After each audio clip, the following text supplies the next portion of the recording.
5084 51 ilde 51 ilin beklentisi olan bir teşvikti. Uzatılması yönünde beklentisi olan bir teşvikti.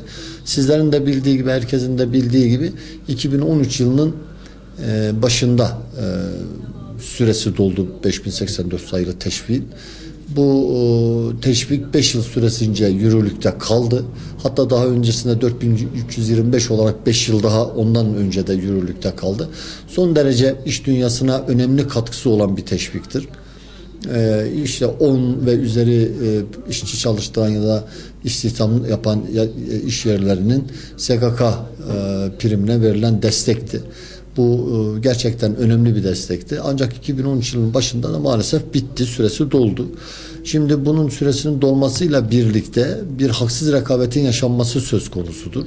Çünkü 2013'ten itibaren yürürlüğe giren teşvikle yatırım yapacak vatandaşımız yapmış olduğu yatırımda çeşitli teşviklerden faydalanırken, ki bunlardan bir tanesi de işçi, işveren ve işçi payının devlet tarafından karşılanmasıdır ki 5084'ten dolayı bu hakkı kaybeden firmalar yeni yapılacak yatırımlar karşısında maalesef haksız rekabetle karşı karşıya kalma durumundadırlar.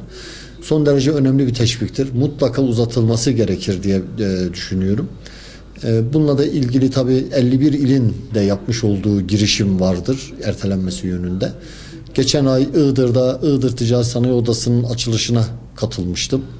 Orada Türkiye Odalar Borsalar Birliği'nin başkanı Sayın Rıfat Sıracıklıoğlu da açılışa gelmişti. Kendisinin bizlerle yapmış olduğu sohbette 5084 sayılı teşvik yasasının uzatılması yönünde Sayın Başbakan'la görüşme yaptığını, beklentisinin olduğunu, Başbakanımızdan bu yönde bir beklentisinin olduğunu ifade ettiler. Ancak bugüne kadar bu da maalesef gerçekleşmiş değil.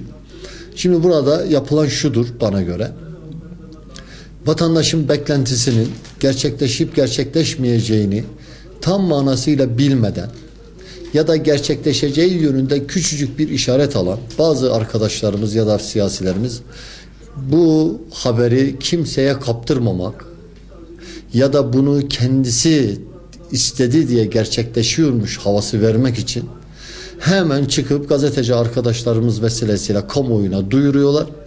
Gerçekleşmediğinde de maalesef kendilerinden hiçbir ses de çıkmamaktadır.